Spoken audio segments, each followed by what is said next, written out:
What I've noticed, and which is crazy, is that there's so many people who just get better when we just fixed the organs that are responsible for digesting food, rather than the intestinal, the intestinal tract where the microbiome lives. Is the root cause of gut issues deeper than we think? Is it more than the microbiome? Is it more expansive? And what's the insider information? What is causing gut issues, and what's the insider info? Yeah, so I've been really, it's been a beautiful journey for me in terms of gut health. After residency, I got positioned to lecture for Microbiome Labs. So those are the guys that have developed Megaspore and the probiotic and done all the research on the microbiome.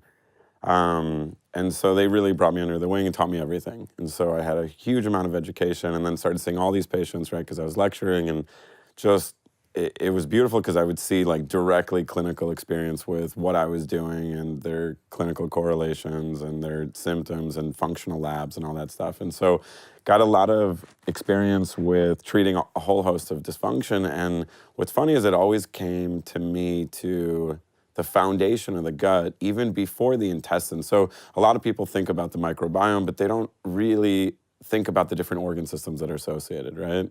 So you have your oral pharynx, you have your mouth, you have your esophagus, you have your stomach, pancreas, gallbladder, and then it goes into the intestinal tract, right? And so as it goes into the intestinal tract, then you have your small intestine, your large intestine. So you have all these different facets of the gut. So what does the gut mean? And it's, if you're not a doctor, it's a lot to take in.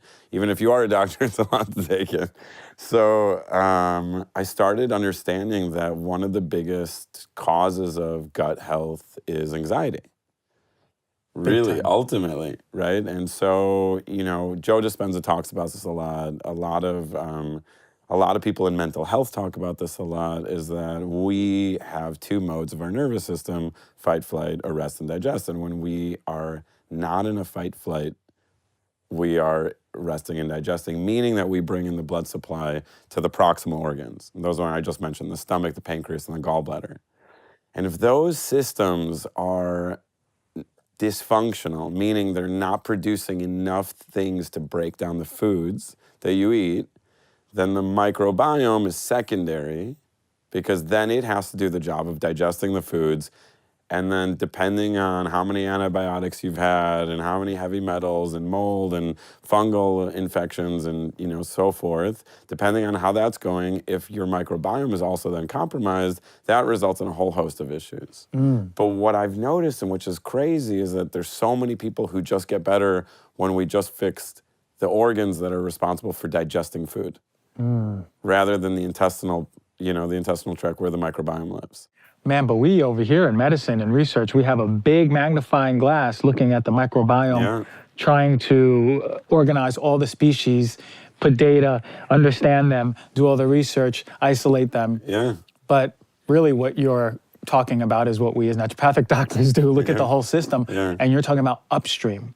So you're saying if the pancreas isn't working right, the gallbladder, liver, bile, the stomach ain't working right, then all of a sudden downstream, of course, your bacteria is going to be all messed up.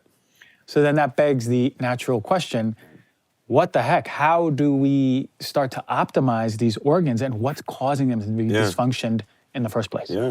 So we used to, depending on the ancestral lineage that you come from, likely your ancestry had some sort of a bitter before it ate, right? Super basic stuff. Why did you guys have bitters? Because bitter causes an increased amount of saliva. Saliva has amylase in it, which breaks down starch, which gets your stomach acid to produce more hydrochloric acid, which breaks down the protein, which then signals to the gallbladder to release bile, which breaks down fat, and to the pancreas to release enzymes that break down other carbohydrates. So this is a system that gets started with, and so now what's everybody doing? They're going through the drive-through, they're super stressed, they're on their phone, their dopamine's going nuts, their cortisol's going nuts, right? They're not in a digestive place.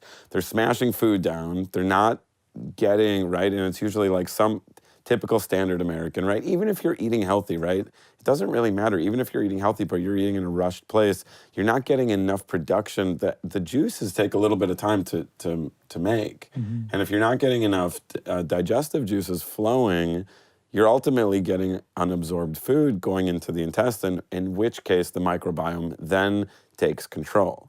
And we do know how important the microbiome is ultimately because it does regulate almost every physiological process in the body.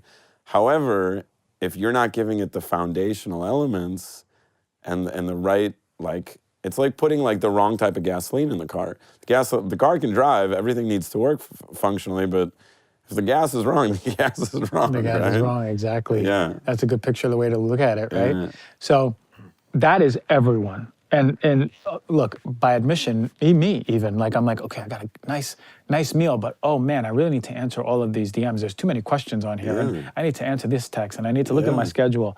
So I'm kind of eating, trying to like eat slowly, but also looking at all this other stuff. And dude, I noticed by the time I finish eating, I've already answered emails, but my stomach just feels really full. Yeah. You know, so it's funny, last episode was about mindful eating. Yes. And how to do it. And actually, your glycemic index is lower if you mindfully eat. Yeah. You eat slower, you eat more mindfully, your blood sugar isn't spiking. Doesn't spike. Exactly. It's powerful stuff to think about.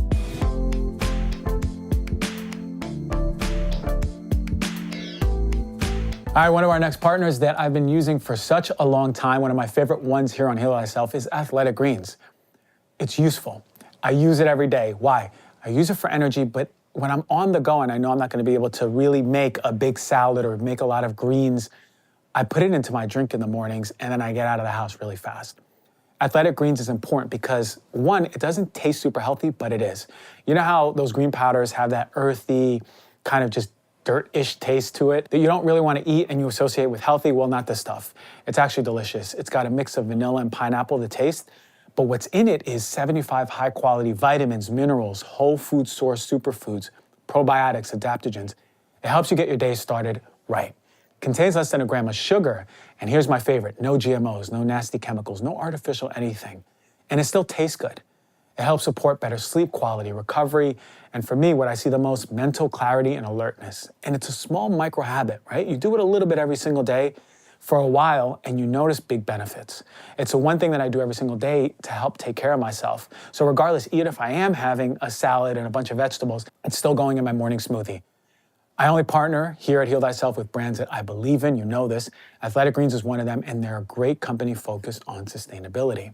For one, they're a climate neutral certified company, and in 2020, they purchased carbon credits that supports projects protecting old growth rainforests.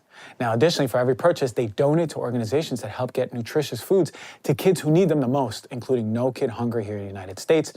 And in 2020, Athletic Greens donated over 1.2 million meals to children. Now, to make it easy, Athletic Greens is going to give you a free 1-year supply of immune-supporting vitamin D and 5 free travel packs for your first purchase. And those travel packs are useful, especially if you're moving around. You want some of the goodies, especially when you're eating all that junk, when you're on vacation, coming back to your greens. All you gotta do is visit athleticgreens.com/heal-thyself. Again, that's athleticgreens.com/heal-thyself to take ownership of your health and pick up the ultimate daily nutritional insurance that I love.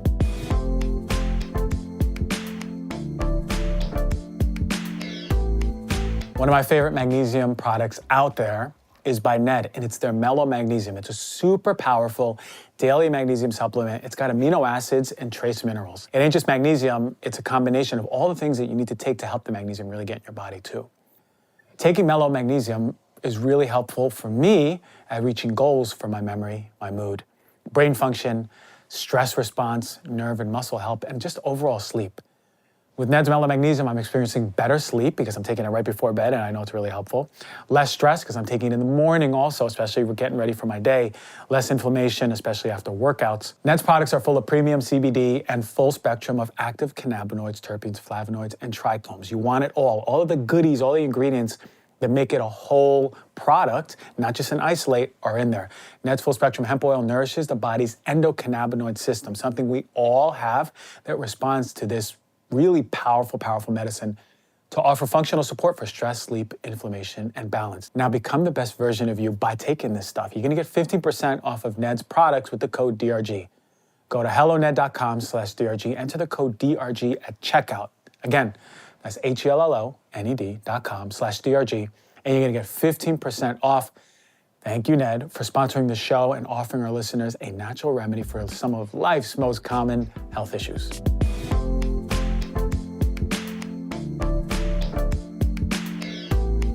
For people who don't know the physiology behind this, how's the stomach, the pancreas, and the bile all working together in the beginning upstream? So it's actually pretty incredible. So you have three components of your food, right? You have your carbohydrates, you have your lipids or your fats, same thing, and then you have your proteins. That's what makes up all the food. And so you have an organ system that is responsible for breaking down each one of those components. You have three organ systems for the three components that make up all food. So your pancreas breaks down carbohydrates, your stomach breaks down protein, and your gallbladder breaks down fat. It's beautiful, right? It's like nature designed it. Like nature knew what it was doing, you mean? Nature knew what it was doing. It was like, oh, let's put an organ system responsible for this food group. Yeah. So, so what happens in the body if you're not breaking down protein enough? So if you don't break down protein, and this is actually like a side passion of mine to really get people off PPIs, protein pump inhibitors, or if like omeprazole, if you've heard of that. What is wrong with protein pump inhibitors? So protein pump inhibitors, they decrease stomach acid, right? And that's a problem because, first of all, your stomach acid is how you break any bacteria that's coming into the colon, right? So if you're having a bad type of germ that's in your food, your stomach acid is there as part of your innate protective immune system to break down bad bacteria. But it's also there responsible for breaking down proteins into amino acids, which are the building blocks of all your DNA, of all your cells, of everything, right? Collagen, bone, everything is made out of protein. So if you're maldigesting protein, that's a big problem because you may not be absorbing the amino acids that you need to replicate your DNA and sustain health. Mm-hmm. Which only that, right? Yeah. You mean for life? Yeah, for life. So not only can it affect potentially your immune system and then introducing bad bacteria, which will mess up your microbiome, things like H. pylori or things like C. diff or E. coli, right? Like you might have introductions of bad prepared food, right? Sanitary issues. And then that'll mess the ecology of the microbiome. But also then you may not be just digesting properly. And then on top of that, then the hydrochloric acid signals the other organs to start firing. That's the chain. That's the chain. So, and that's how it works upstream. You're saying then PPIs, protein pump inhibitors, heartburn medicine, will reduce heartburn, but predispose you to disrupted ecology of the microbiome from bacteria because you're not killing it. Right. And then also poor protein digestion. So you're not getting the absorption of those essential amino acids, right? Exactly. Okay. And then even further, then stopping the signal of the pancreas and the gallbladder to fire as much. So right now, the stomach is essential for all of the digestion. It's the most upstream, you're saying, right? I think so. I mean, technically, your saliva signals your stomach acid to start. Chewing your food. Chewing your food. Okay, right. So it starts with chewing your food. Don't scarf it down. It's funny. It's funny because when I was in a clinic, a lot of people would say, "I got all these gut issues. I bloat and I burp nonstop when I eat, and I feel bloated again." And I go, "Okay, let's start before I give you not even any supplement. Chew your food." They're like, "I chew my food," and then they do 1 week of like intentional chewing of the food, and they're like, I feel like it's gone. Yeah. Right? It's funny how something as simple as like liquefying your food and then swallowing it can make a big difference. Yeah. So and also it gets you into, right, like nervous system wise, if it taps you out of that fight flight, which is important also because you're sending your brain is firing neurons to those organ systems to get them to produce that action. And if you are checking your phone and doing all that stuff, it can. It's in a stressful spot, right? Yeah. So eating mindfully really is the first step. It's the first step. In what way, when you're not busy in Beverly Hills with all your clients coming in, what way do you find yourself eating mindfully? I have a cheat code. What's the cheat code? Bitters. Give us the hack. Okay, so you love these bitters. Bitters for me are probably one of the most incredible things of all time, especially for us. I mean, if you're having a very acidic diet and you're having way too much acid, then no, bitters are going to make things worse. I just don't find that clinically as much. I find everybody kind of benefits with bitters.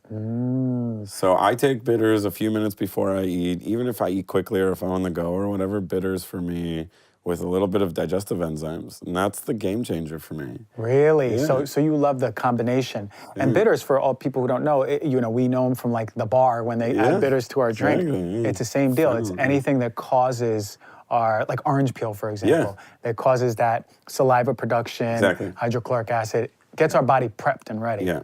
So that's a nice little cheat code. So imagine doing that cheat code and mindfully eating. Woo, you'd be on fire, man. You'd be on fire. I love that. So you said something important. HCl signaling downstream the other organs. Yeah. So if you're on a PPI, you ain't signaling the other organs, so it's causing downstream effects. Just harder, right? It's harder. And then further, like I just lectured at the PLMI 2 weeks ago in Denver about H. pylori. I don't know if we want to go into that, but how H. pylori signals can cascade like all autoimmune disease. How?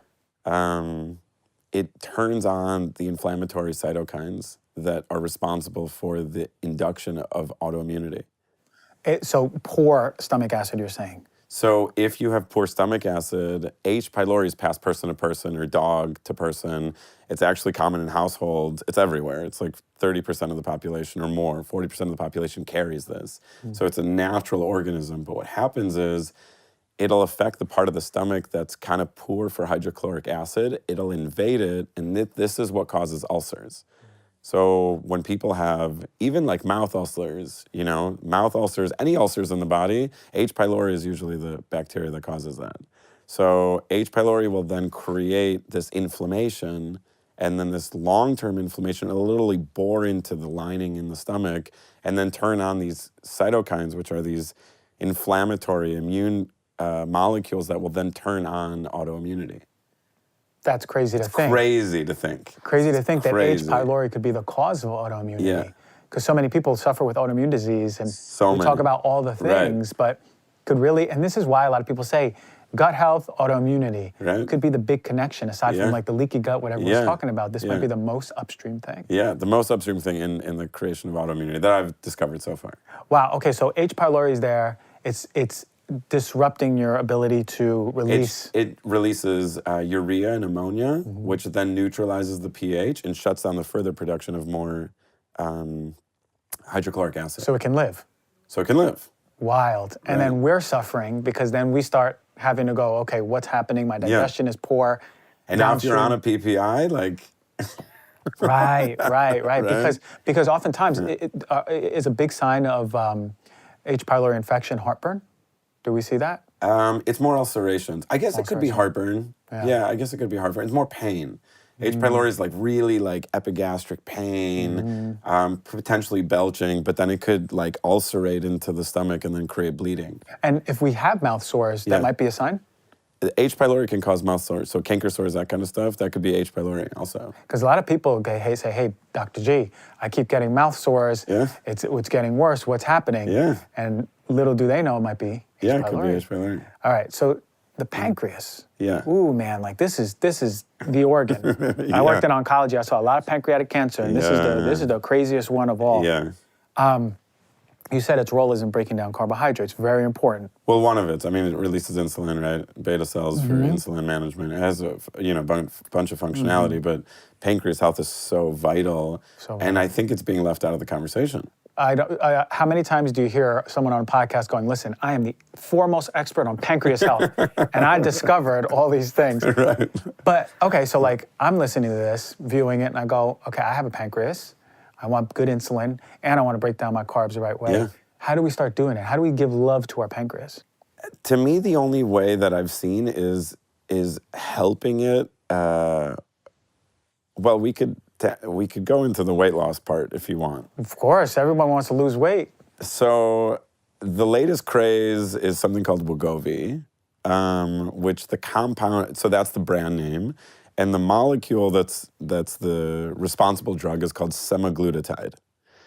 And I've been giving semaglutide like it's running out of fashion. Like everybody's on it for me. I've just been seeing miracles left and right on some. Everybody loves it. On weight loss? For weight loss. How so? Why is it working? So it's a GLP-1 agonist, meaning that, so that has 7 classifications of what it does. So it decreases motility a little bit. That's the only negative. It decreases motility, but it increases glucose saturation. So like you could eat like a pint of ice cream and your glucose won't go above like 105. Interesting. It's crazy. So your glucose stabilizes throughout the day, which decreases your satiety. So, increases your satiety. So you're less hungry. So you're eating less calories, but your glucose is saturated. So you're fine. You know, it's kind of like you're not crashing. You're not crashing. The only time you're crashing is if you're literally just not eating enough, you know, because you're like, you feel so okay, and then you could feel a little bit fatigued. But for the most part, people feeling are amazing, and they're just like, they see the scale just like nick down. But why are people getting over the hump versus like just eating healthy and working out? I mean, I've been working with people on weight loss for so long and optimizing thyroid and optimizing diet and all this stuff, and it really comes down to metabolism. You know, so there are, you know, specifically what I see is the population is women who are 40 to 60. They start going into perimenopause, and their cortisol basically starts to shut down, and their metabolism starts to shut down. They stop making enough hormone, their testosterone, right? All the things that keep our metabolism up. Yeah. And so for them to lose weight, they'd have to eat like 800 calories a day. You know, because their metabolism goes to like 1,000 a day or 1,200. So they, you know, these are the women who are like, I've been eating this way my whole life, and now I just gained 20 pounds, you know, and their thyroid's okay and everything checks out, and it's because they'd have to eat literally like a rabbit to get them under the caloric amount to lose weight. Because their metabolism changes. Because their metabolism changes. So when we optimize their hormones and then we put them on semaglutide, for some reason it increases the amount of insulin that the pancreas makes, and then it saturates their glucose levels so their body doesn't have to retain onto this extra fat, and they just start dropping. Wow, so for all the people out there, so you're saying from your professional opinion, this is something safe that people can try? The FDA released it as an approved weight loss drug, which I'm always skeptical of the FDA. Right. I'm always skeptical about weight loss drugs, but I gotta say I love it. I find people they're performing great on it. They're dropping the weight that they want on it. It's helping. I think it's anti-aging because it increases the amount of insulin you're making from the pancreas. I think it keeps the pancreas healthy. The only thing that there was one negative study on one species of rats. That's it. That's the only negative press that this thing has gotten. And have they tested it on humans too? Yeah, a ton. Tons. Yeah, nothing. Safe.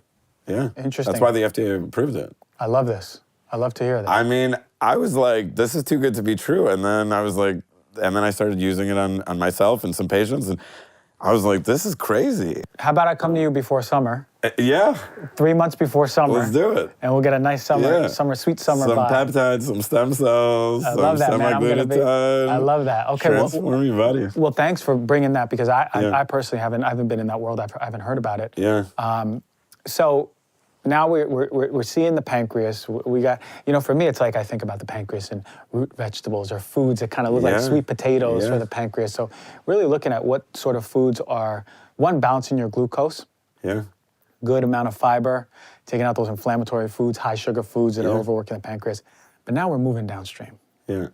And you were talking about no one talking about bile for your overall health, especially your gut health. Yeah.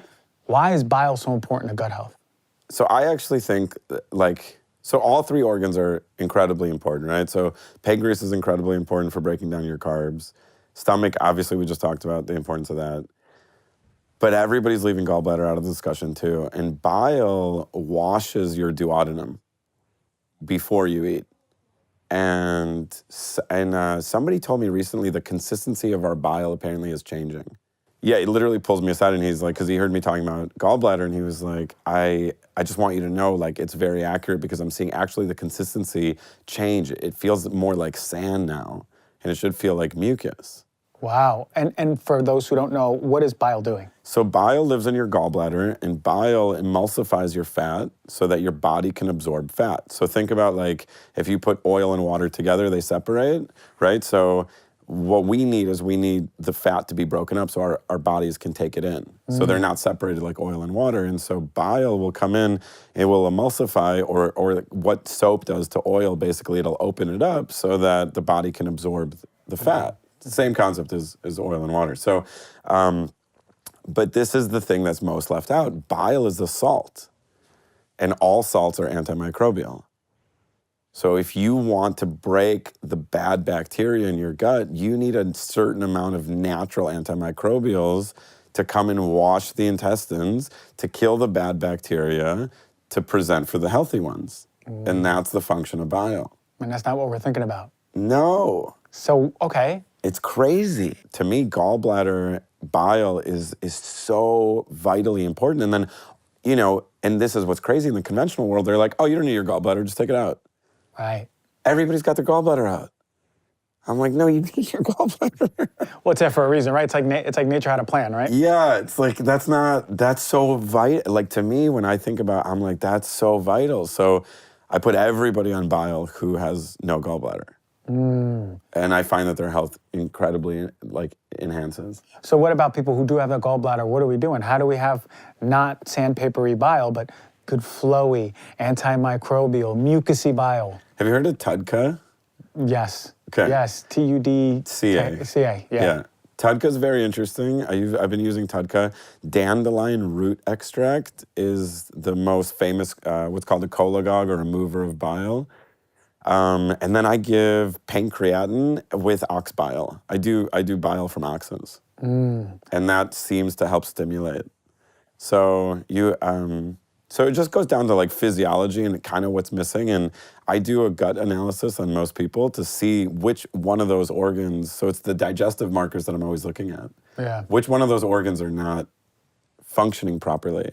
And I can tell you in every single gut case, there's always one of them that's off. Wow. If not all three. Wow. Well, to think about that, it's like, of course. Of course. You know? Of course. And of course, right? I remember, that was a philosophy I took when I was doing gut stuff. I was like, okay, wait. Chew your food. What about your stomach?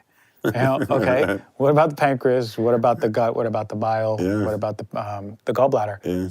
And inevitably, most people started feeling better, especially with the stomach part, because it's most upstream. It's like a lot of us are just so stressed that our stomach acid isn't just ready.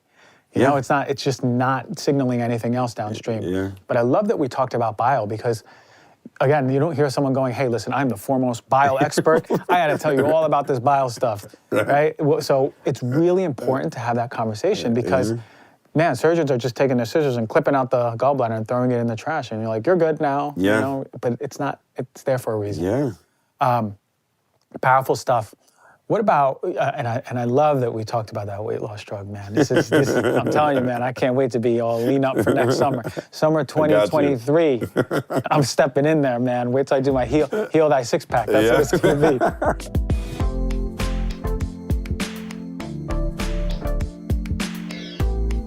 be. Element is a tasty electrolyte drink. Man, I love using this. I've been using it for about a year now, and it utilizes everything you need without all of the crap. You're getting all the good electrolytes from the salt, but you ain't getting any of the sugar. It contains a science-backed electrolyte ratio of 1,000 milligrams of sodium, 200 milligrams of potassium, 60 milligrams of magnesium. No sugar, no artificial coloring, no artificial ingredients, gluten or fillers. Element is formulated to help anyone with their electrolyte needs and perfectly suited to fit your lifestyle, whether you're paleo, carnivore, vegan, low carb, it doesn't matter. If you're drinking water that's filtered, that is removing the minerals, you want to make sure you're replenishing it, especially if you're working out, especially if you're sweating, especially if you're using the sauna, but really just day-to-day too. Element can help eliminate headaches, muscle cramps, fatigue, sleeplessness, and other common symptoms of electrolyte deficiency. So ever since I've been using Element, I felt better when I've added it to my hydration routine. It's helped limit headaches and fatigue throughout the day. Right now, Element is offering you, the Heal Thyself listeners, free sample packs with any purchase. You get 8 single-serving packets free with any Element order. This is a great way to try all 8 flavors or share Element with your friend. Get yours at drinkelement.com/DRG. This deal is only available through my link. You must go to drinkelement, DRINKELMNT.com/DRG. Element offers no question asked refund. Totally risk-free. If you don't like it, they will give you your money back, no questions asked. You ain't got nothing to lose. Drink Element.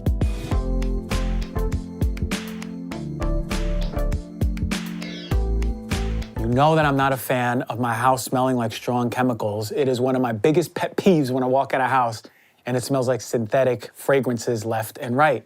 especially when cleaning. Now, I prefer human-safe, non-toxic, sustainable, clean ingredients when cleaning surfaces on my home. Branch Basics offers this at a cost-effective rate. Now, what they are non-toxic, hypoallergenic, and fragrance-free, hormone-free disruptors. These products are amazing, right? They have none of the preservatives that are making you, your home, your respiratory system, your baby, your pets sick. The beautiful thing is they have one concentrate they use for everything. It could be used for counters, floors, laundries, bathroom, dishes, hand soap, even washing produce. They also have the Oxygen Boost, which can be used for laundry, stain removers, pots and pans, tile, and grout. They're a sustainable brand because you only need to purchase the bottles once. So you ain't throwing away all this plastic, adding to this burden that the world is carrying. You can choose between the aesthetic glass or the plastic bottles, but you're gonna use it once. And it's much nicer than ordinary cleaning supplies. Once you run out, all you need to do is repurchase the concentrate and Oxygen Boost to refill the bottles. So if you don't know where to start, Branch Basics offers the premium starter kit that includes cleaning essentials, laundry kit, and the classroom kit. So right now you can get 15% off of any starter kit with my code DRG. Just go to links.branchbasics.com/DRG. Now is the time you can start cleaning your space safely and efficiently.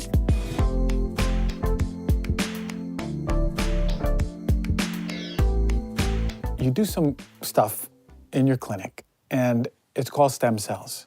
Yeah. And I sort of mentioned it a few years ago, and there wasn't much that I was seeing yet, but it's had to have blown up at this point. What's going on with stem cells? Do they help? Are they real? Are there good studies? What have you seen in your clinic? Where do we go with this? So stem cells got declared illegal by the FDA in June of 2021. Mm-hmm. They blacklisted, there was a bunch of even IPO companies that were on the market for stem cells. Whoa. Predictive Biohealth is the big one, right? Got wiped out in a day. Crazy. And I used to use StemL and Predictive and all these companies, and so my training's in orthopedic injections as well as systemic health, and so I was injecting a bunch of knees and backs and elbows and all that stuff and seeing miraculous changes. Guys that were walking in on crutches, walking out, feeling great, really crazy, overnight stuff. It was wild.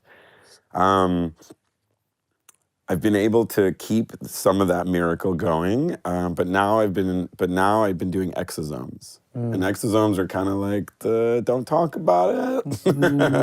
Because exosomes are stem cell derivatives. So they take these stem cells, they aggravate them, and they release exosomes. Exosomes are still legal. They're not FDA approved for anything, so patients have to understand that they're not regulated by the FDA. However, I've been seeing insane results with them. So exosomes, people can go to the regenerative clinic and they're doing this? Yeah, so a lot of regenerative clinics have exosomes in them. Are they safe? So the beautiful part is, in my opinion, they're safer than stem cells because they're acellular. There's no DNA. Right, so it's not going to affect your DNA. Yeah, so it's apparently it's what the stem cell, how the stem cell is regenerating you is by releasing exosomes in your body to fix that thing. So there's been a lot of research on it and on miracles, and really it's burn victims that they saw the most amount of incredible, that's how they saw that these exosomes are helping, because they will literally take a 3rd degree burn victim, pour exosomes on the burn, and then the burn heals. Wow. And there's crazy before and afters on exosome therapy for that. Wow. So then they became approved as a topical. Mexico City launched a crazy study for COVID. I can tell you clinically, I've seen pretty much transformations with COVID symptoms within 24 hours of giving somebody exosomes. All their symptoms are gone. There's a massive study out of Mexico City for exosomes in COVID.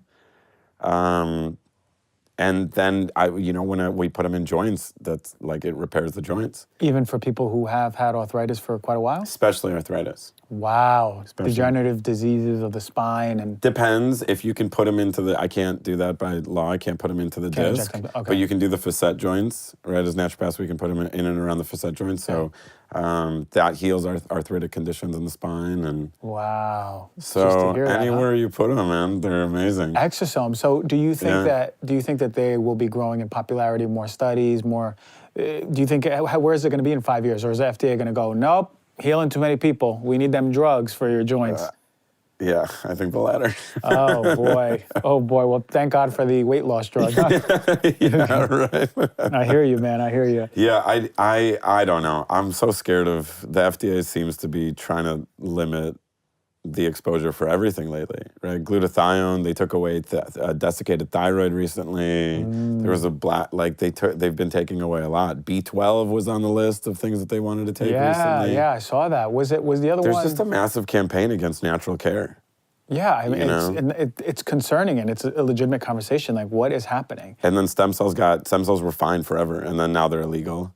You know, so in the last 2 or 3 years, I've had some major tools that were really helpful be taken away from me. Wow, man, and I can Alpha imagine. lipoic acid. Yeah, that's one that I was thinking of, right? And it was funny. I saw a guy on Instagram. He's like, "This is how you make your own alpha lipoic acid," and he's like a scientist, and he's like, and he's adding drippy droppies on there, and I was like, onto powder, and I was like, and he's like, "Here you go. The reaction has created." For $4, you can make your own. It's crazy. It's like literally naturopathic doctors are going to be Breaking Bad doctors, you know, like in the lab making their own glutathione. Right. It's wild. You can't get glutathione in California anymore. You can't get if I go on any Nebulized glutathione, I cannot get. Wow. I can't get injectable glutathione. There is no pharmacy in California that I can order glutathione now. Not even nebulized. I remember there was people using nebulized glutathione for COVID, and they were doing so well. So well. Glutathione, the world's best antioxidant, you cannot get in liquid form from a pharmacy anymore. Wow. Can I go online right now and get it, though? I can't go. It won't come to California, you're saying? You literally cannot get it to California.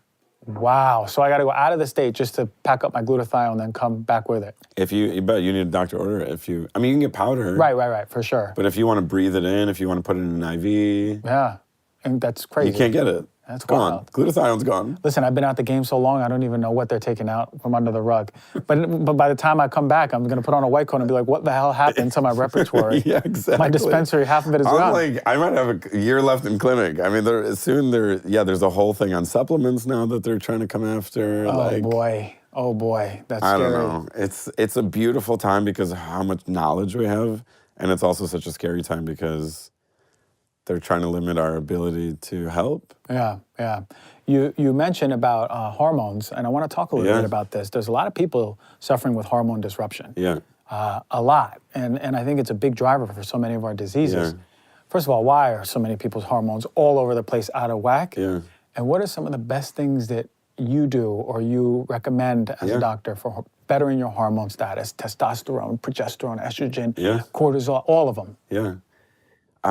So my two major specialties is gut and hormones. And the reason they're my specialties is because I have found that I cannot help people optimize their life without optimizing their gut and their hormones. Yeah. I find that those two things, when you optimize in somebody's life, that's lights on, they feel amazing, they're ready to go, their sex life is great, their skin's better, they digest better, they have more energy, more vitality, they remember who they are, the anxiety is gone, really transformations of people's life. And I found that if you just focus on gut or you just focus on hormones, you're missing the other half of the best. So that's really ultimately why both of those have been such deep dives for me in terms of the research and what to do. So, I think to answer your first question, why? I mean, they're noticing male testosterone is like at all-time lows. I don't know if it's because there's so much contraception in our drinking supply, right? You know all about that, right? Like we're drinking birth control, so we're drinking estrogen, and then phytoestrogens with all the plastics, right? When before were we drinking water out of a billion plastic? Everything's out of plastic now. Actually, the scariest thing anybody told me was when you get your coffee, the grade of the lid is the lowest form of plastic there is, and you're smashing hot vapors into a very moldable and so you're just dripping plastic into your coffee. Yeah. Everybody in the country is drinking coffee. I know. Right? So not just the potential issues of coffee, but like you're literally drinking plastic all day. And then, so anyway, I don't know. That's the environmental medicine is just a sad topic, but I think the phytoestrogens, there's a whole movement for veganism and vegetarianism, which, on one hand is beautiful, but on the other hand, they're eating GMO soy, which is a phytoestrogen, right? So we're upping our estrogen, we're upping our cortisol, we're upping our anxiety. That's going to translate. Well, it makes sense. And it's funny, Dr. Catherine Zagoni, she was just here talking about a coffee lid. No way. She was just talking about last week about coffee lids, how we're drinking a chemical soup. So you said, okay, so you've heard it's that funny. before. I was like, wow, it's funny that you're just saying it because, like I think the environment, and this is what I was doing, environmental medicine, that was my specialty. That was? Yeah, so you know. Dude, talking about BPAs and phthalates and PFAS and all of the stuff that is in just one cup of coffee. I remember I used to drink one matcha from Starbucks years ago when I worked in this clinic in San Francisco because it was up the street, right? So I'd come in, put my stuff down, my clients coming or my patients coming in 45 minutes, I'll go right across the street, get my matcha. And then I remember I took a test, an environmental toxin test. Styrene, BPA was through the roof, phthalates were through the roof. I go, what the hell? I go, I don't need, I have this beautiful glass water filter. I've been avoiding this. And then it hit me. And I was a cup, it was the cup that was just lined in all that plastic and I was drinking from the top. I stopped it, I retested, gone. It's crazy. Isn't that crazy? That's crazy. Just drinking one matcha like every other day had it up through the roof. And that's what affects your fertility. Your just testosterone, you feel even stronger, that oomph that men get, you know? All right, so all these things are affecting it. Right. So now people viewing and listening, they go, okay, I drink all of this coffee. I drink my matchas. And I can't take the lid off. I can't get, take the lid off, exactly. Take the lid off. Don't burn yourself and just take the lid off. I can't get rid of everything, but what are some things that we can do here to start optimizing our hormones from the expert? So hormones is one of those things people come a lot for me for. I do a lot of hormone optimization. This very exciting thing I want to talk about, I can't talk about with hormones, but we'll have to talk about it soon. We're going to check in with you. We're going to check in. I will have something for people with hormones soon, but ultimately you can't really guess where your hormones are. So I'm just a big proponent of just get them tested. It's a very easy test. Any blood lab. If you have the money, you could do a Dutch test, right? Dutch is amazing. It's a great test. I used to use it all the time. Yeah, so urinary hormones are incredible, but they're hard to understand. Just do a blood test. If you're low, talk to a specialist. I don't have a great strategy because it's not something that you can guess based on the symptom unless you really understand all the different levels of hormones. So the big ones are if you have fat retention, water retention, probably you have too much estrogen. And then the easiest thing you can do is take DIM. However, DIM can be problematic depending on how you metabolize your estrogens. So it's just one of those things. It's like, if you want a professional to do your accounting and you want really good, right? You want some money back from the government, you hire a professional. That's kind of how I feel about hormones. It's not something that, this stage for me, like the complexity that I see hormones is very hard to help somebody. But if it's basic stuff, okay, so for men, I guess if it's horny goat weed is great. Yohimbe, those are great herbs for guys. Even deer antler, I've been hearing, is incredible for libido. So those are easy ones for guys to take if they just want to feel a little bit more vital. But a lot of times there's just not enough testosterone and too much estrogen. So you have to boost the testosterone, you have to decrease the estrogens. For women, the complexity is much greater, right? But this is what I tell all females, you don't have to suffer with, I don't feel like females have to suffer with hormone issues. They suffer because they think that it's societally normal. They're like, of course I have cramps and PMS and all this stuff. It's not true. It's a dysregulation in the hormones that's causing you to have symptoms like anything else, and then once you fix that dysregulation, you don't have to experience hormonal issues. Which is easy enough but crazy to believe. It's crazy for them to believe, because they're like, oh my God, this is normal. I just have an easy period. I don't have a week of crying hysterically before my period, and then it lasts. I'm not a female, but I've been treating around. A lot of I've been around. I've been around them too, man. I've been around painful periods, man. I was like, what can I do? I remember running and getting what did I do? I had like a hot pack and I put a towel around it and I was just putting it there. I was like, okay. Please, pray God. Yeah, but it wasn't like a hot pack. It was like a at home once. I had to keep microwaving it every 10 minutes, back and forth. It was like, yeah, I get it. You know, I'm down. I get it. So, but you're right. It's not just like I read this blog about my testosterone, now I got to do this, or this blog about my estrogen, progesterone, the balance, the ratios, now I'm going to do this. It's more like, let's see it on paper so we know exactly what to do. Exactly. Yeah, You know? and let's figure out the cause of why this is happening too, right? Yeah, and you know, I always tell people environmental toxins you can't escape them, but you slowly start making those trade-offs, right? Like I'm not going to drink Evian water from the plastic every single day. Right. Start getting a water filter, right? The stuff in your home, cleaning up the air, right? Not living in a Bed Bath & Beyond, you know, not being around scents and sprays and wearing cologne and Glade plugins. All this stuff is slow but surely we can start really doing better by our hormones. But when I hear about testosterone, man, a lot of men are just suffering, dude. So bad. It's like, look, crazy. I'm 38 now. A lot of my colleagues are like, or my friends I grew up with, they're just like, yo, man, I'm 38. I'm hurting, man. Yeah. I don't want to have sex anymore, man. Yeah. My libido Every guy I is know at 40 years old is done having sex. It's crazy. But is it because of the environmental toxins? What the heck? Like, because I remember generations before, like I talked to older generations, they're like, no, man. No, it's good till 70. But they're good till 70, man. But dude, guys our age, we're hurting. What aside from horny goat weed, do you think it's or the Yohimbi or the macas of the world? Is there any lifestyle stuff too? Yeah, so sleep, stress, that's the biggest thing, and then squats. Dude, that's what I say. I tell everyone squats. Squats. Wait, let's get into the squats. Dude, because I've been saying this since I remember I did a post on squats in 2015. Yeah.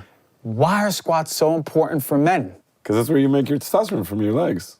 That's where it's coming out from. Legs, yeah. That's your powerhouse. Wow. Yeah. So if we have low T, and we're like, man, I ain't been wanting to have sex with my partner. I'm dragging through life. I'm not vital. I tried horny goat weed, but it didn't work. Dim, sleep, squats. That's it. That's it. DSS. The Holy Trinity. The Holy DSS. Trinity, yeah. Dude, okay, listen. Yeah. And then I've been putting a lot of guys on enclomiphene. And that's what? Enclomiphene, are you familiar with Clomid? Yeah. Yeah. It's a steroid. No, clomiphene, is it a steroid? Oh, hold on. Let me go back. In the Jersey Shore steroid culture, Clomid was part of the name that you hear for people who want to get really ripped. Okay, so it's just a stimulant it releases FSH and LH. Okay. So Clomid just pushes on the brain to the pituitary to release more, or is a hypothalamus, to release more luteinizing hormone and follicle stimulating hormone. And those are the signaling hormones that you need to make more sperm, which results in more testosterone. Interesting. Right? So that's all Clomid does. So Clomid pushes on all the centers to do that, which increases both estrogen and testosterone. And then enclomiphene is supposed to, theoretically, sometimes it doesn't work as great as I want it to, but it's only supposed to boost just the testosterone and not the estrogen. Yeah. So I've been doing either Clomid and anastrozole on a lot of people. I don't really like giving testosterone anymore.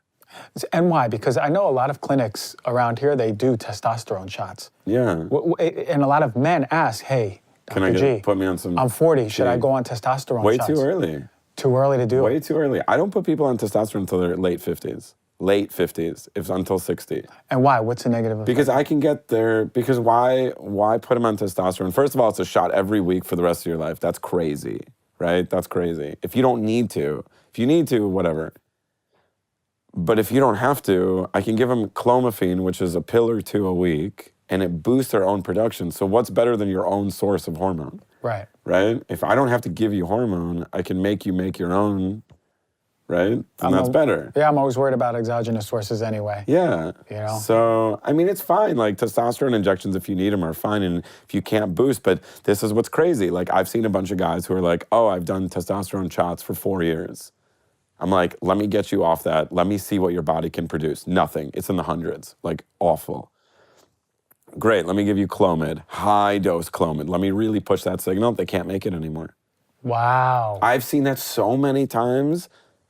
And when I first started practice, I was giving people testosterone injections because that was the thing. That's what everybody was doing, I remember, right? yeah. That was the education. Put everybody on testosterone. Cool. Everybody goes on testosterone. And then I did all this research and I was like, wait a minute, hold on a second. I mean, I didn't put that many people, but I put enough people on it. And then I took all those people off, and then I gave them Clomid, and I got all their levels high, and then I got them off their Clomid, and their levels stayed high. Oh, wow. So it just brought it up and kept it up. Yeah. And you say levels. And I've seen this in 30-year-olds, which is crazy. 25-year-old, 30-year-olds. I had a 27-year-old whose testosterone was 246. Like, super low. What? Super, yeah. And again, is it you think that we're staying up, the phones, sleeping poor? Yeah, exactly. It's just a lifestyle. Yeah. Interesting. So the sleep is being, because I know sleep is massive, but it's being disrupted with this. Yeah. Now we're super stressed, even more stressed, especially with the signals of the phone. Yeah. I'm not just saying it's just phone, but big part of it. Yeah. And we're not on the honey goat weed. but okay, so, and you say, oh, there's a lot of people listening, viewing. Yeah. What do you look for in a number for testosterone? What's a good number versus I like 900. conventional? 900, that's higher than what a lot of people say is a good testosterone I like number. 900. 900 is healthy. Well, the range goes to 1100. I'm just talking about like standard labs, right? Standard labs. So it depends on the reference range of the lab you're looking at, but I like it 100 or 200 points, just under. Okay. As long as their platelets aren't high and they don't have coagulation issues and they're not creating, otherwise then I'll go to like 600 or 700. It's also how they feel, right? That's a big component of it. Yeah. So I'm looking at like, how do you feel on this testosterone? Do you notice the difference between 400, 600, 800, 900? Yeah. If you don't, testosterone's it's not the issue for you. Then it's other stuff. Let me tell you something. I got my test last year, it was 1,000. And that's because your guy over here was squatting hard. But I need to sleep better. Through the phone, I work from my phone, so I'm always on at the blue light, you know what I mean? I try to put the blue blockers, but I'm still, the sleep can always be more optimized. Are you cold plunging? I have a cold plunge, man. I haven't in a while, man. So you like cold plunge for testosterone? Yeah. Tell me a little bit about this. Why is it important? Well, one, if you're super inflamed, I feel like that is more correlative to estrogen generally, right? So cold plunge just reduces inflammation ultimately, and then it stimulates all your white blood cells to proliferate, which helps your clean up all the stuff. And then I just feel like testosterone flows better. I don't know. Yeah, a lot of people say put your testicles in cold, and it helps for your testosterone. So my residency was in Montana. And I can tell you the best I ever felt was when I'd go to the Sulphur Springs every weekend, and I would jump between the freezing, we'd jump in the lake, and go into the hot spring and jump in the Yellowstone, and we would literally jump between the Sulphur Springs in the river, and it was like invigorating. I mean, you felt. Oh, I know. I was just like. Yeah. Oh, your testosterone was through the roof. You were back to your primal self. Everything's great, You can't go wrong. So I'm building. I just bought a house. I'm building a triple infrared sauna, a cold plunge. Whoa. I got it all. You got to come over. Bro, I'm coming. I got the cold plunge outside, and I got I got a nice little sauna in one of my small rooms in there, little sauna area. But dude. Invigorating. Yeah. When I'm in the sauna, we even have some video over here at the studio. I'm in the sauna, I jump in the cold plunge. Yeah. I hate jumping in the cold plunge. Yeah. I hate it, but it helps so much. It helps so much. Man, you inspire me. I need to fill it up. I haven't used it in a month or two. Yeah. And it's funny because... It's hard now when it's cold. It's starting to get cold and you're like, oh, I don't want to do this. But Tony Robbins inspires me all the time. Because he's like, it's the worst part of my day. But I make sure I do it every day. And he does it every day. Every day he does it. Dude, when I was doing it, so I was doing it like 12 minutes a week, right? So 3, 6, 9, 12. I would do it like kind of split into 4. Cool. Different person. My brain was, my energy was, right? It's like, so I'm a big proponent. Yeah. And people who don't have a cold tub, cold shower. Yeah, exactly. Just make it nice and cold. Yeah, exactly. And in cold, and it's already. Most people have a tub. Yeah. Just fill it, put some ice in it. Oof, man, I know, I hear you, man. I'm just thinking about it right now. It's like, all right, No, it's a commitment. It's not easy. It's not easy. It's not easy. It's way easier to go to a spa where they have it. You just jump in and don't have to worry about it. But. Yeah. There's a lot of people talk about putting, sunning their scrotum, sunning their... I heard that, this whole yoni... It's a whole thing. Yoni. Dude, it's funny, I just did a show. I've been hanging out in Venice, too. You're hanging out in Venice? No, I just did a show talking about perineal and butthole sunning and if it's the real deal. Really? The answer is no. It's no. Dude, you shouldn't do it. Sensitive skin, man. You're going to burn. It's not good. It's not good, man. Just really go out in the sun, but, everybody asks me, I'm going to tell them, you told me it's dude, tell them, send them to the show. Look, man, I appreciate you and your wisdom and your insights and your gems and the expanse of like the naturopathic, but also the innovative approaches that we can take to health. Okay, people are viewing and listening, whether or not they live in LA, they may want to come even see you from out of state. Where do they find you? So we just launched a new site. It's called citrinwellness.com. And I'm in Beverly Hills. You're in Beverly Hills, man. You got the Beverly Hills clothes, but little do they know on the weekends, you're the Venice guy. I'm the Venice guy. You're the cold plunging in your new place. You're Mr. Venice, man. Me up. My brother, I appreciate you. All right, man.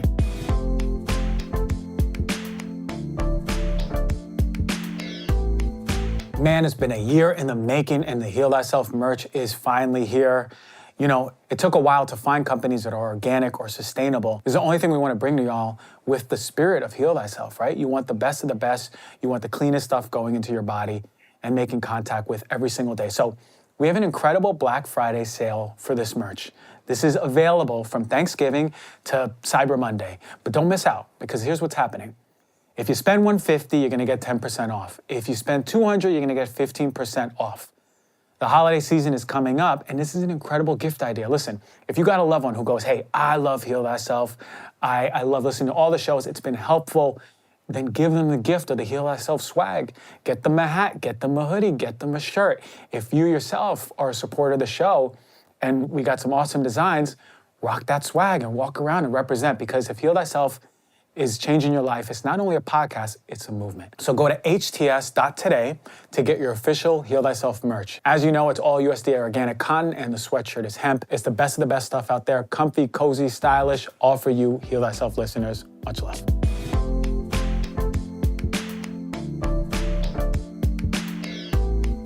All right, everyone want to talk about brain health right now. Brain health is so hot. Look, it was gut health a while ago. Now everyone's talking about the brain, of course.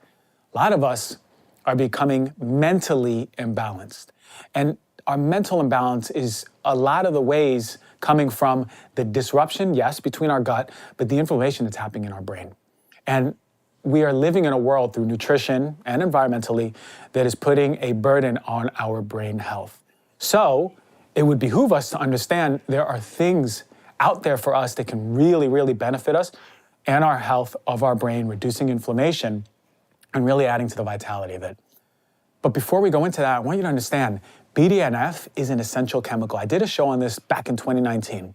And David Perlmutter, who is one of the foremost experts, doctors out there, talking about growth hormone for the brain, that is BDNF. It's a family of proteins called neurotrophins. These are for the survival, development, and function of your brain cells in your brain, the neurons. And it's a brain vitality protein. It helps boost communication, helps boost your long-term memory.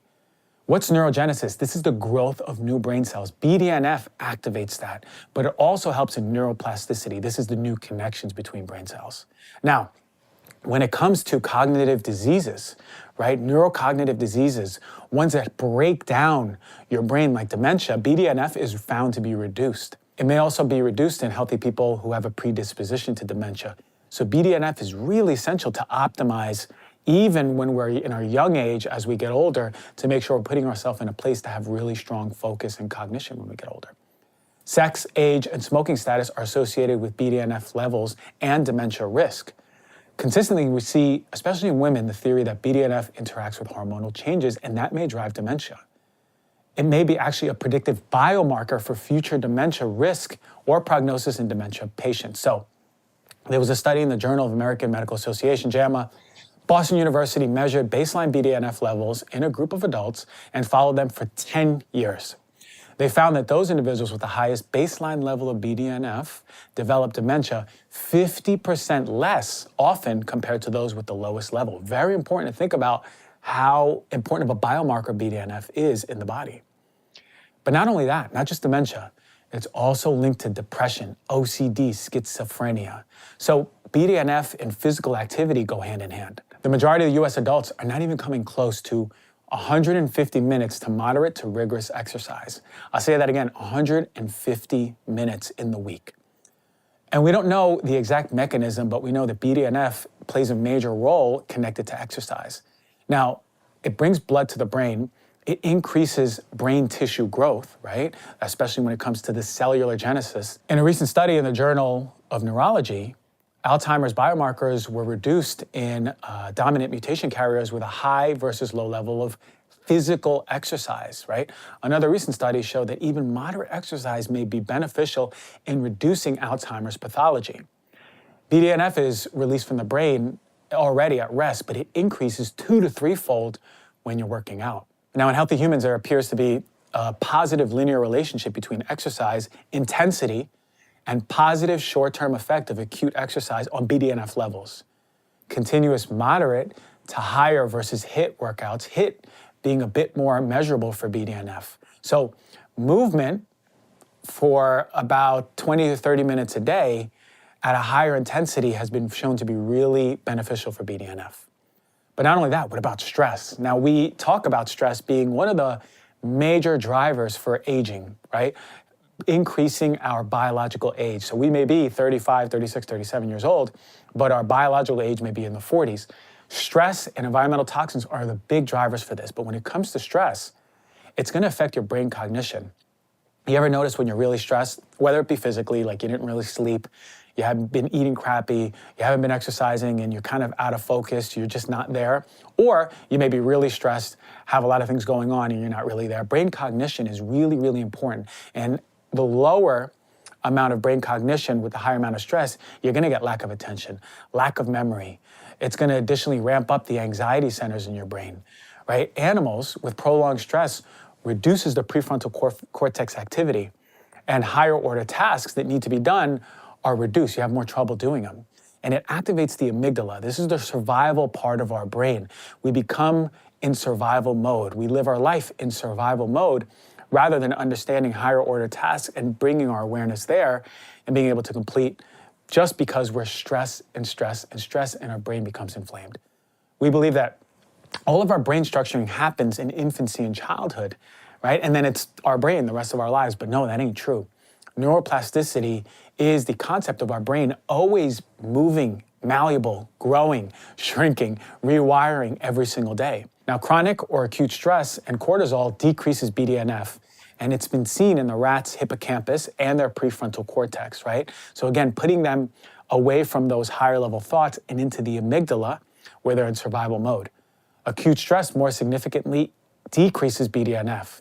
So a lot of people who are under stress show less levels of that biomarker BDNF, really important for the brain health, brain focus, attention, memory. Exercise, mindfulness, meditation, and yoga, that's really important way of increasing BDNF getting into the body. What's another really nice hack? You hear me talk about hot and cold, right? Saunas and cold plungers, or putting your bathtub or your shower in cold water is really important. Why? Well, acute exposure to hot and cold, especially in contrast, increases BDNF for 6 hours, right? So you know that if you're in the sauna, you're sweating, and then you're immediately taking a cold shower or jumping in a cold tub, you got the rest of the day with your BDNF on high level. And I can attest to that. I know anecdotally, every time I'm going into the hot and then the cold, I'm good for the day. I'm ready for the podcast. I'm ready for any conversations I need to have, any work I need to do. But what about food? The standard American diet is the worst for BDNF. It is the worst thing for your brain. High fat, high in refined sugars is an atomic bomb to the brain. 2 months of the standard American diet was enough to reduce BDNF levels in an animal study. And they found that neuroplasticity in the brain was reduced proportional to the drop in BDNF. We add sugar into our diet and has been shown to have a destructive effect on that chemical in our brain and thus our brain overall. What's really important to be consuming? Well, high flavonoids in foods. These are found as plant metabolites and they're phytonutrients. And they have many important subgroups, but some of the most important ones for the brain and brain health are EGCG. Those are the catechins that are found in green tea that are really helpful for our brain and inflammation and helping BDNF. Genistein in soy. A lot of people villainize soy, and it's not based on much data and a lot of not understanding of the impact or the mechanism of soy in the body. But genistein has been one of the most powerful flavonoid-rich antioxidants, but it's also important for the brain. And of course, anthocyanidins. We're talking about red, blue, purple colored foods, the berries. The darker and riper, the better. Blueberries, blackberries, dark grapes. I have blueberries every single day. I make sure I have it as part of my breakfast because I need to get my brain going for the day. Now, there was a randomized controlled dietary intervention trial and it was conducted in animal models and humans investigating flavonoid-rich foods, including Camellia sinensis, which is tea, the green tea, the grapes, ginkgo biloba, cocoa, theobroma, and blueberry. These are some of the most enriching foods for BDNF in our brain. And it shows that having diets rich in these foods, the teas, the grapes, the ginkgo, the cocoa, the blueberry, are helpful for enhancing memory and learning. Now, with regard to these foods, right, having a diet rich in these, we find that basically these fruits and vegetables increase BDNF levels in the blood over 18 weeks, right? So you want to do them for a few months, making sure you're having them consistently, knowing that you're increasing BDNF levels, and then giving your brain the love that it needs. Cocoa powder, I mentioned, really important one, easy, accessible. Remember, I did a show on cacao. Make sure you're getting ones that are low on heavy metals. I went over all the best brands. Go back to it before you start putting this intervention in your diet. But cocoa powder is important because it led to higher serum BDNF levels and better cognitive performance following 12 weeks of intake, right? And that's relative to a well-matched low flavonoid control. So we know that the people who had the intervention of cocoa had better BDNF and stronger brain compared to the controls who had very little. It's also assumed that flavonoids may induce BDNF via multiple pathways in the cell. So we don't know it fully how it's working on neurons, but we know that this chemical in the brain is so essential. So high antioxidant foods, very important. Look in your spice cabinet. Rosemary, curcumin, that's the turmeric, the constituent of turmeric.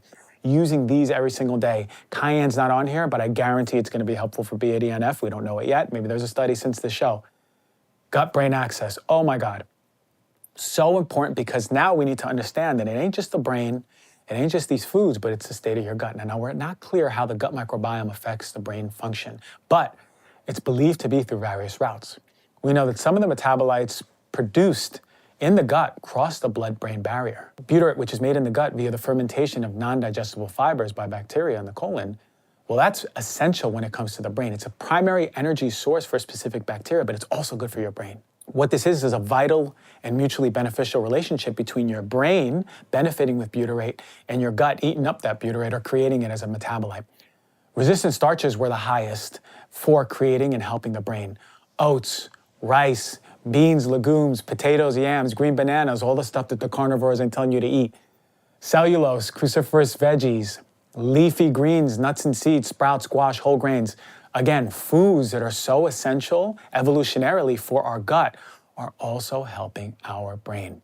Now, there's mounting data in animals for the blood-brain barrier that it's helping for attenuation of neuroinflammation, causing positive effects on cognition, positive effects on enhancing plasticity in the brain. So these foods are so important. What else is important for brain function? Fasting. Protective effects of fasting on the brain cannot be understated. David Perlmutter talks a lot about this. And he mentions maybe once every season doing a full day or 2-day fast, listen to your body.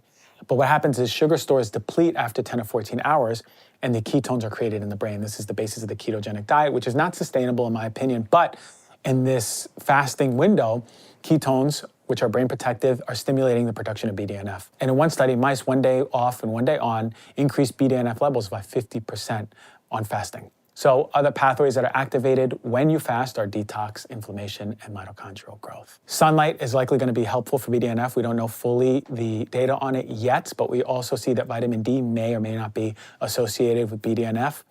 Listen, getting exposure to sunlight is essential for your overall health, period. So I always recommend morning sun, midday sun, and trying to see the sunset.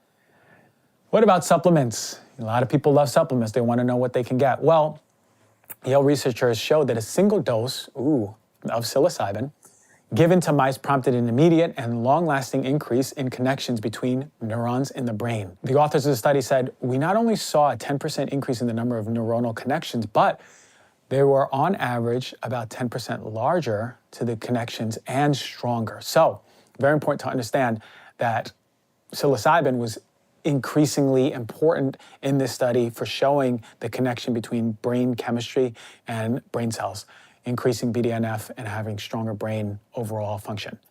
In the study led by Calvin Lee at the University of California in 2018, the researchers showed that when rat neurons were grown in the lab, adding LSD or DMT to them helped grow them and more branching connections. You can see the How to Change Your Mind documentary on Netflix with Michael Pollan. and you'll see a little bit more about this. But this can mean that psychedelic compounds may restore areas in the brain that are damaged by depression. So there you have it, all the stuff, the hottest stuff. Everybody's talking about brain, man, this BDNF stuff, it's so important. Listen, we got some foods, we got some lifestyle stuff, we got interventions that are easy to make. This is not asking you to spend $3,000 on a device. It ain't asking you to take all the time out of your day to just give your brain some love. It's really just interventions that you can do. Now you know some good foods to eat. Now you know exercise is so important. Start doing those and start tracking. What's your focus like? Short-term memory, long-term memory, right? What has your mood been like? Inevitably, you'll find it growing more and more and more, getting better, and it's likely to BDNF.